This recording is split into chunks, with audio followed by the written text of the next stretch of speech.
efectivamente, la Asociación Canaria de Universidades Populares representa a todas las universidades populares canarias.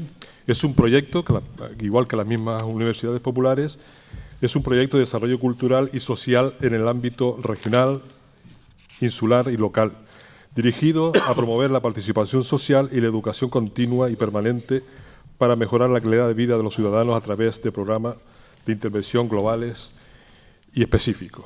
Yo no voy a atreverme a hablar de la educación permanente de adultos, porque yo creo que se ha hablado con suficiencia y sería, por mi parte, en fin, un desalmado, ¿no? Que yo vaya a hablar ahora, después de escuchar a los doctos de Joaquín y Juan Antonio sobre la educación permanente de adultos, igual que lo que hemos oído hoy a lo largo del día.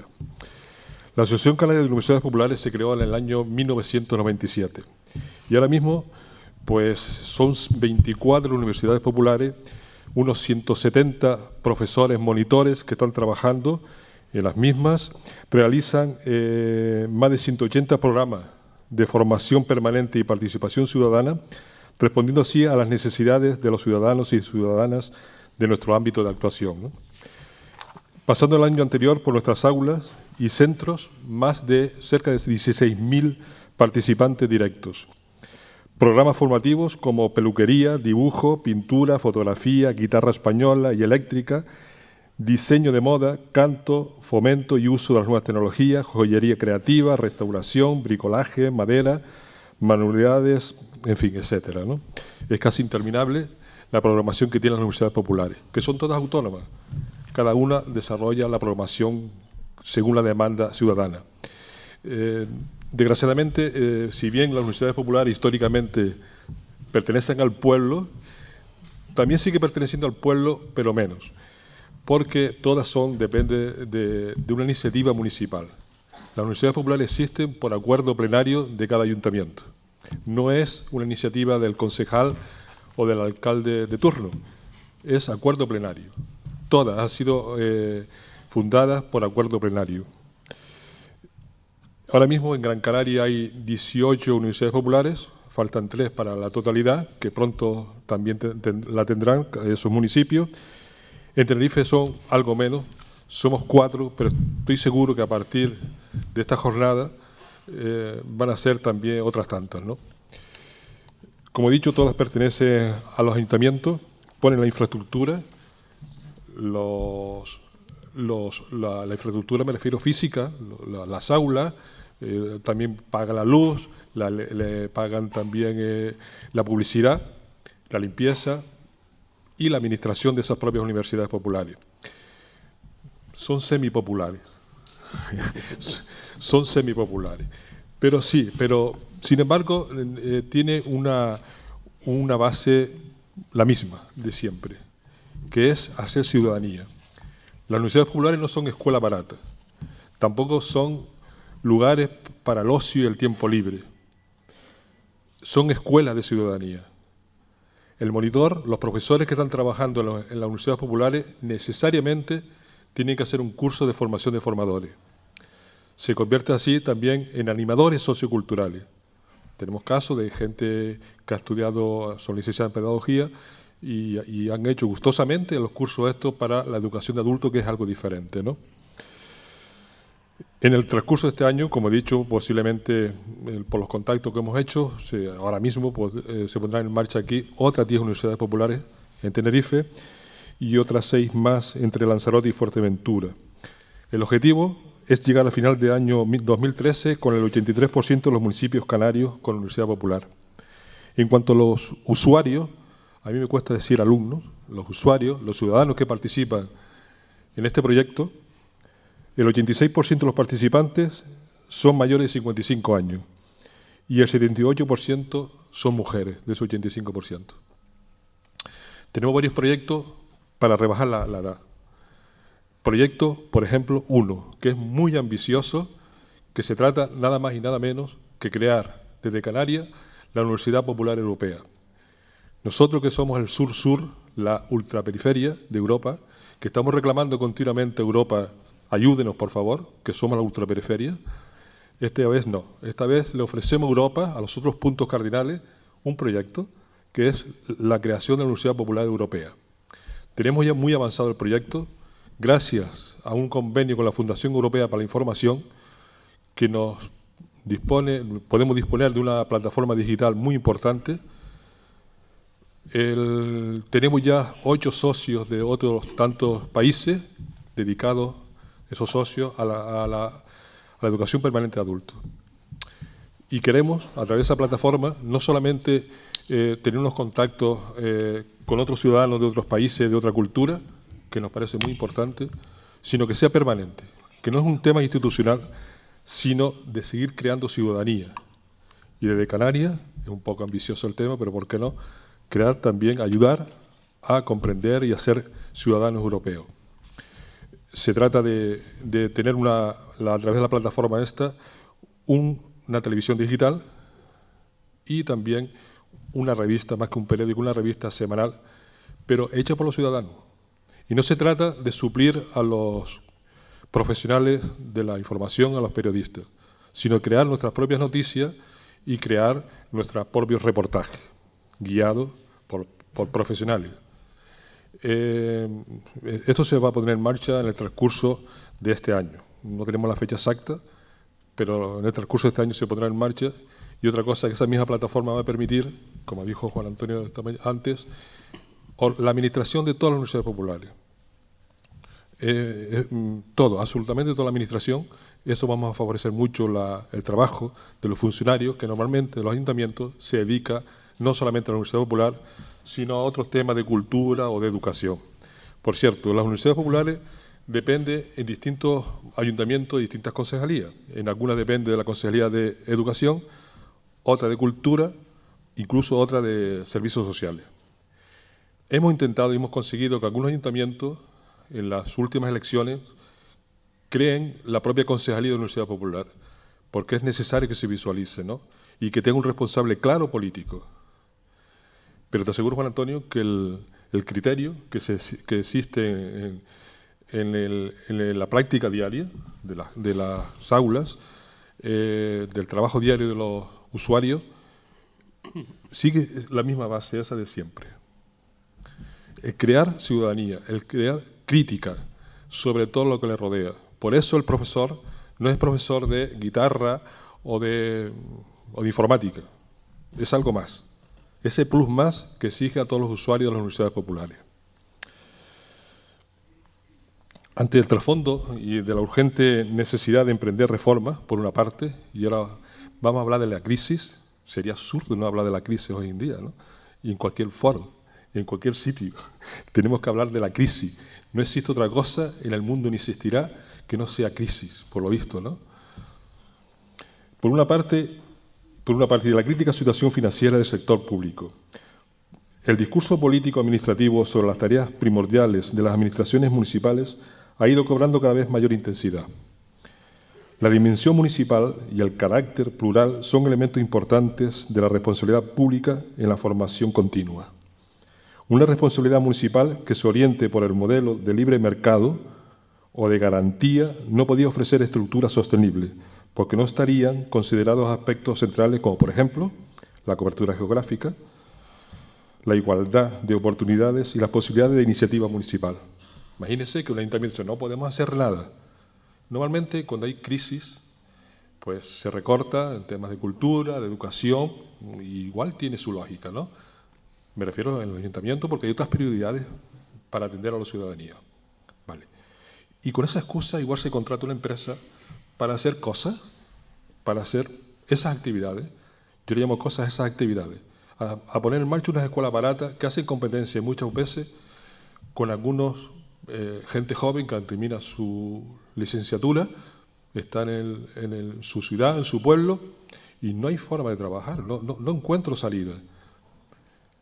Pues podría ocurrir que los propios ayuntamientos, por esos costes sociales, o por eso, los costes sociales, pues abarato todo lo que significa la cuota a pagar por los usuarios y hago la competencia con el señor que acaba de terminar Bellas Artes, lo que sea, ¿no?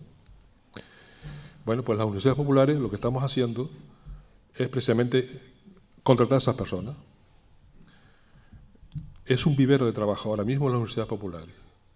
Se financia gracias a los usuarios, que ponen esa parte que no ponen los ayuntamientos. Los ayuntamientos ponen toda la infraestructura y los usuarios ponen el coste de cada monitor y cada profesor. Cada universidad popular, cada municipio es libre de poner las cuotas que ellos consideren. Pero siempre se hace lo que el ciudadano quiere. O sea, lo que se pone en marcha, la programación, eso sí, sigue siendo popular. Lo que el ciudadano quiere. Se hace una prospección y, bueno, y lo que digan los ciudadanos es lo que se pone en marcha. Las cuotas esas van a una cuenta corriente que es de la CUP. Y ese dinero íntegro, menos el tema fiscal, se le paga a los monitores, a los profesores. De esta forma, los ayuntamientos no tienen ningún problema laboral, ninguna relación laboral con los profesores y monitores. Hay algún ayuntamiento, como en Las Palmas de Gran Canaria, que la Universidad Popular solamente en los sueldos de los monitores y profesores le cuesta más de 1 millón de euros. Son funcionarios laborales. Y no pueden crecer esa Universidad Popular ni programar algo nuevo porque no es funcionario. Y si ese funcionario se pone enfermo, se suspende esa actividad hasta que no se ponga otra vez en condiciones de trabajo. Está suspendido. Y devolver ese dinero de los ciudadanos, una vez que entre las arcas municipales, es muy complicado. Es la universidad más barata de toda España. Pagan 5 euros, 3 euros los usuarios. Claro, que tiene todo cubierto. Los profesores y monitores son funcionarios laborales. Pero tiene esa condición. No pueden crecer. Lo que estamos haciendo en el resto de las universidades populares es preparar, formar debidamente a todos los profesores y monitores para que sean profesores de las universidades populares. Todos. Y con otra condición. Tiene que ser autónomo o crear cooperativas. Hemos ido municipio por municipio explicando lo que es la economía social, lo engorroso que es esto, lo difícil que es ser emprendedor hoy en día, pero también que no hay otras posibilidades. Y no por eso voy a cometerlo porque no me queda más remedio, sino creo que una gran mayoría están convencidos, y así lo están haciendo, de ser autónomos, porque hay unas ayudas para los 3 meses. Le hemos ofrecido un abogado gratuito para informarle debidamente todas las cuestiones burocráticas, etcétera, para ponerlo en marcha. Y no se pone en marcha, no es autónomo si no tiene cliente. Y cuando hablamos con los profesores, solamente con los profesores, hablamos en términos económicos. Se supone que están allí en este momento porque han pasado de estos filtros y ahora vamos a hablar de negocio. Y hablamos de negocio. Y hablamos de cliente en vez de usuario. Si no tienen un número que ellos digan de clientes, de usuarios, no se hace autónomo. Y el ayuntamiento paga la publicidad, paga la promoción y hace un estudio previo a la ayuda para que esto tenga continuidad en el tiempo. Pero algo más. Ese monitor que es de cualquier pueblo tiene la posibilidad de trabajar al lado, de los otros municipios al lado, para que sea rentable. Quiero decirles a ustedes que hay una posibilidad, y no estoy asegurando nada, que hay una posibilidad de trabajo en las universidades populares, en este tiempo de crisis. Eso es real. Y es ilusionante en este proyecto. José Luis, yo te pediría que fueras terminando para que podamos... Pues yo creo que la mejor forma de terminar es que la Universidad Popular como institución es muy apreciada por la población, que la opinión pública tiene una excelente opinión sobre las ofertas de las universidades populares. Muy bien, pues muchas gracias.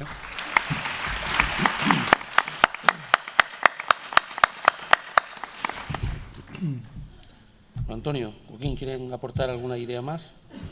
¿Se les ha quedado algo en el tintero? Sí, tanto. Yo tengo poco que añadir. Soy consciente de que la gran mayoría de universidades populares, el 95%, dependen directamente de la administración local, aquí en Canarias y en toda España, el 95%. Normalmente se constituyen como asociaciones sin ánimo de lucro. Antes le hice referencia a la investigación que se llevó a cabo en 1988 y os dije que fue una investigación muy atrevida, porque además después se publicó y tal. Fue una investigación a petición de la propia Federación Española de Universidades Populares. Pero es que esta investigadora argentina les cantó las 40 a los propios mandatarios de la investigación, ¿no? Les puso las cartas boca arriba. Una de las principales conclusiones a las que llegó esta investigadora es que, lamentablemente, las universidades populares, lamentablemente, se habían vinculado demasiado hasta llegar a depender de las administraciones locales, hasta el punto de que habían perdido prácticamente toda la autonomía a la hora de elaborar sus cursos, elaborar la oferta formativa, etcétera, etcétera. Esta dependencia de las administraciones locales empezó siendo una dependencia económica, pero con el tiempo se ha convertido también en una dependencia ideológica. Hasta el punto de que muchas universidades populares, muchas no, muchísimas, han desaparecido por el simple hecho de que en el pueblo el ayuntamiento ha cambiado de signo político. En este sentido sí que soy bastante consciente de, digamos, la travesía que las universidades populares han realizado a lo largo de la década de los 80 y los 90. Hasta cierto punto, hablando económicamente, es rentable que una universidad popular, pues bueno, pues dependa de la administración local, ¿no? Cede instalaciones, cede limpieza, cede luz, cede agua. Claro, cuando te lo encuentras todo hecho, pues el precio de los cursos que ofreces es muy reducido, porque solamente tienes que pagar al monitor. Eso que en principio es muy atractivo para los participantes, asistir a un curso de pintura por 20 euros al mes, cuando una clase particular de pintura vale 50 euros, bueno, pues ya me contarán ustedes, ¿no? Si eso es rentable o no es rentable y atrayente para cualquier participante. Se ha convertido en un arma de doble filo. El análisis que yo hago. Se ha convertido en un arma de doble filo, porque ahora la dependencia de las universidades populares es muy exagerada respecto a la administración local. Hasta el punto, yo tengo bastante contacto con las universidades populares de Extremadura, que son más del 60% de las que hay en España. Y en Extremadura, en cada pueblo hay una universidad popular, lo mismo que hay una iglesia. Sé que muchas de ellas van a desaparecer, y muchas de ellas ya han desaparecido por el simple hecho de que la población ha cambiado de alcalde. Si me permite, José, matizando un poco el tema, ¿no? En las universidades populares canarias tienen mucho que ver los profesores. Si los profesores ajenos al ayuntamiento no son funcionarios, son empresarios, son emprendedores, dependen de sí mismos, y si ellos están debidamente formados en el tema, no van a permitir que el político, digamos que el partidistamente, no voy hablando de política, ¿no? Entre a figurar eso. Yo no conozco ningún caso, no lo conozco, todo lo contrario. Y esto depende de a los ciudadanos, a los vecinos les cuesta el dinero esto. Realmente quien controla, ¿no? Quien son los primeros interesados que funcionen las cosas debidamente son los usuarios, ¿verdad? Yo, Joaquín, te quiero plantear algunas cuestiones, ¿no? Hace algunos años, cuando yo estaba indagando en toda la cuestión de la perspectiva del aprendizaje a lo largo de la vida, yo estudié varias estadísticas europeas, ¿no? Donde España salía muy mal parada, ¿no? Con respecto a otros países de la Unión Europea. Es decir, que el porcentaje de personas adultas, ¿no? Que estuviesen en procesos de formación, ¿no? Permanente, que no tiene nada que ver la formación permanente desde el punto de vista de formación laboral para la empresa y para el empleo, ¿no? Con el concepto de aprendizaje a lo largo de la vida, son dos conceptos completamente distintos, pero que continuamente se están entremezclando, ¿no? Pues esa formación permanente en España era muy baja, ¿no?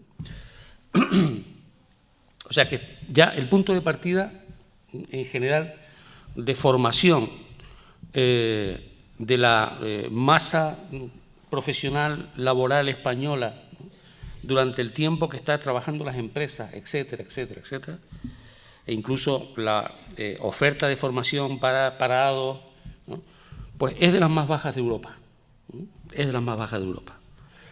Claro, ahora, frente a esta cuestión, pende también la reforma laboral, donde ese ámbito de formación queda en manos de los empresarios. Los empresarios son los que determinan ahora quién se va a formar, cuándo, para qué, etcétera, etcétera. Tú desde la óptica del puesto que ocupas en el Ministerio, ¿cómo enfocan ustedes esta cuestión? Es decir, ¿cómo diferencian, ¿no?, formación permanente, aprendizaje permanente? Y si no crees tú que debería haber una acción mucho más contundente para que España, ¿no?, tuviera, digamos, y remontase un poco los niveles tan bajos en los que estamos con respecto al resto de países europeos, ¿no? Sí, en realidad es cierto que siempre se ha producido de manera tradicional y además, quizás por el uso de las palabras, el hecho de que cuando se hablaba de formación permanente, a veces se hablaba de formación permanente y se interpretaba que era la formación que iba dirigida a que una persona que desarrollaba una actividad laboral continuase formándose en esa actividad laboral. En otros casos se ha interpretado el concepto de formación permanente, como lo presentaban, como lo más parecido a la formación al aprendizaje de la vida. En realidad, en el Ministerio sucede como en todas las grandes organizaciones en las cuales, aunque hay una política en principio marcada desde el organismo central, después hay diferentes unidades que se dedican a diferentes aspectos, ¿no? Y entonces es normal que nos encontremos dentro del Ministerio de Educación una subdirección general de formación profesional que se centra fundamentalmente en, utilizando todo lo que se está desarrollando en el marco de las cualificaciones profesionales, que responde al marco europeo, desarrollan lo que son las enseñanzas de formación profesional que van dirigidas efectivamente a la empleabilidad, pero que están pensadas o están diseñadas para una persona en cualquier momento de su vida, pero con disponibilidad como para comenzar un curso en una fecha concreta, hacer todo el proceso formativo y obtener un título de formación profesional. Paralelamente, en el caso de la formación profesional, también empleo, tanto a nivel ministerial como a nivel de las diferentes comunidades autónomas, tiene, dentro de ese marco o de ese catálogo nacional de las cualificaciones profesionales, tiene su línea formativa de los certificados de profesionalidad, que son lo mismo que la formación profesional reglada, pero enfocado o planificado para que se adapte mejor a la realidad de un trabajador en activo. Es decir, de una persona que ya no tiene la disponibilidad de un estudiante, de una persona que está en la formación reglada y que quiere, de alguna manera, también formarse en ese campo. Y ahí también se están poniendo en marcha todos estos mecanismos que antes comentaba el compañero sobre la acreditación y el reconocimiento de las competencias profesionales, que consiste fundamentalmente en que la persona que tiene una experiencia laboral de muchos años, pues se le hace un estudio, se le hace una orientación y se ve cuál es la formación que necesita para completar y obtener finalmente un título. Eso va por un lado. Por otro lado, ha estado tradicionalmente la educación de personas adultas. La educación de personas adultas que se comienza con los procesos de alfabetización, pero que hoy en día, no hay que negarlo, y de hecho la compañera que esta mañana de un centro de educación de adultos de aquí de Canarias contaba las experiencias, pues también es un lugar en donde muchos alumnos que han salido del sistema educativo reglado y desean volver al mismo, pues vuelven a través de estos centros de educación de personas adultas, donde obtienen al finalizar el título de graduado en educación secundaria. En algunos centros de educación incluso se pueden obtener títulos de bachillerato y, bueno, pues de alguna manera se reintegran de nuevo en el sistema educativo. Pero es cierto lo que apuntas, es decir, existen como diferentes unidades fragmentadas, cada una que piensa un poco en su línea de trabajo. ¿Cuál es el objetivo que tiene la Subdirección General de Aprendizaje a lo largo de la vida? Pues el objetivo es, de alguna manera, buscar los mecanismos para que todos los ciudadanos, con independencia de cuál es su situación, encuentren una respuesta a su inquietud de aprendizaje, y además en cualquier momento. Y por eso, en el Plan Nacional, no solamente participaban todas las instituciones de naturaleza gubernamental que tenían algo que decir en materia de educación, sino que participaron las universidades populares, participaron las universidades de mayores, participaron, evidentemente, todos aquellos colectivos de los diferentes ámbitos de la vida que tenían algo que aportar. La línea era esa: buscar mecanismos para que cualquier persona, en cualquier momento de la vida, encuentre una respuesta a la inquietud para adquirir las competencias que necesita para esa vida. Y por eso yo siempre he insistido en que todos los recursos, con sus diferentes enfoques y matices, son buenos. Lo que hay que hacer es rentabilizarlos, y rentabilizarlos con cuestiones como apuntaban en las universidades populares. Aprovechemos los recursos que hay. ¿Estamos consiguiendo depender de un organismo local que tiene un aula y que la utilizan las universidades populares?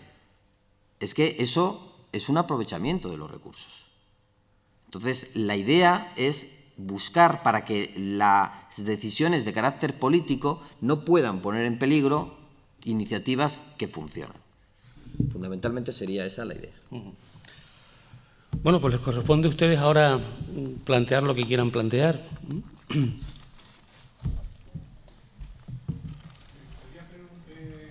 Espera, que te damos el micrófono. Espérate que te damos el micrófono.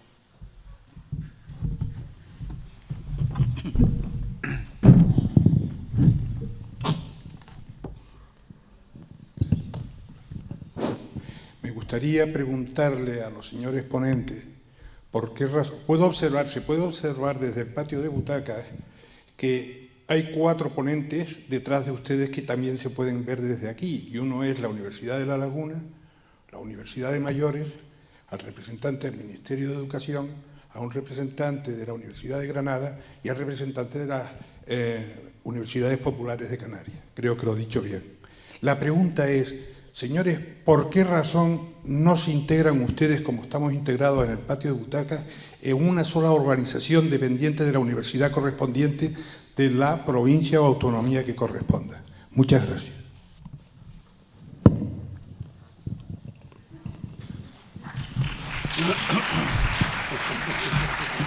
¿Quién responde primero?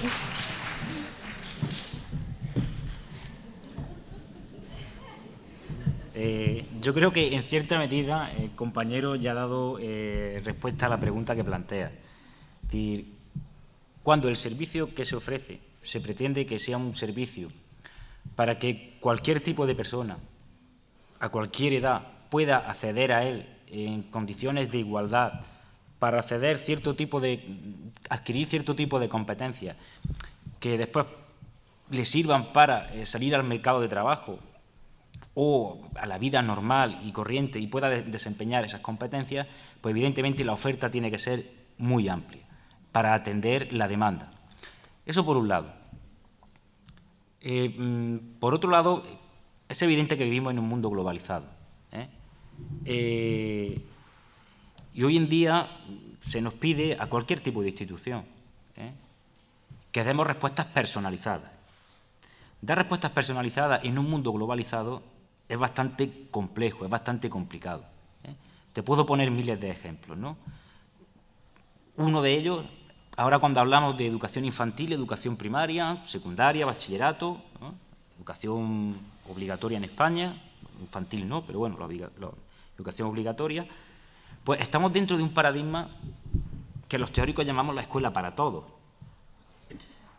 La escuela tenía al principio funciones de guardia y custodia y de formación. Ahora ya no. Ahora tenemos aulas matinales por la mañana porque los alumnos entran a las 7 de la mañana, muchos de ellos, después viene el periodo de formación de 6 horas, después viene el comedor y después vienen las actividades extraescolares. Es decir, se pretende que una institución dé respuesta a 500 alumnos, con 1.000 padres, y cada uno con una demanda, y también es lógico que como ellos pagan impuestos, pues quieren recibir esa demanda individualizada que responda, que salve su situación particular. Ante eso no cabe otra opción que ofrecer una gran cantidad de recursos. Ese modelo de servicios. Aquí ofrecemos una gran cantidad de servicios, escoja usted el que más se ajuste a su necesidad. Es el modelo básico de servicio. No hay otra alternativa.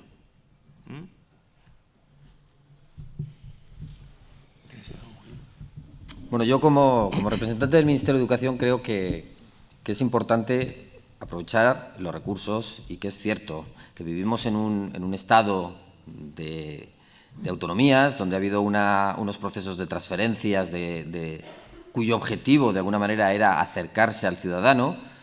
Creo que también estamos en una etapa en la que incluso nos estamos cuestionando estas transferencias y que, bueno, pues podría ser discutible si algunas transferencias deberían de regresar de nuevo a manos del Gobierno central, o quizás no. Yo creo que sería tema de debate que nos llevaría mucho tiempo, ¿no? Y que seguramente cada uno de los que estamos aquí tendríamos una opinión. Por otro lado, en el caso, por ejemplo, de las universidades para mayores, que evidentemente forman parte de las universidades, las cuales tienen, y yo creo que es positivo que lo tengan, una independencia, y debe ser así, que no estén de alguna manera condicionadas a las cuestiones de naturaleza más política, como pueden venir por parte del Ministerio, y luego las iniciativas como las universidades populares, que son iniciativas que son de las que podríamos poner como paradigma de las que salen de abajo hacia arriba. Creo que tampoco es bueno pensar que agruparlas y ponerlas al mismo nivel de lo que podría ser las directrices institucionales, yo creo que lo que haría sería perder las diferencias y los matices que en el fondo son positivos, ¿no? Porque hemos hablado hoy de una cuestión que es fundamental. No todas las personas mayores son iguales, no todos los jóvenes son iguales. En general, no todas las personas somos iguales.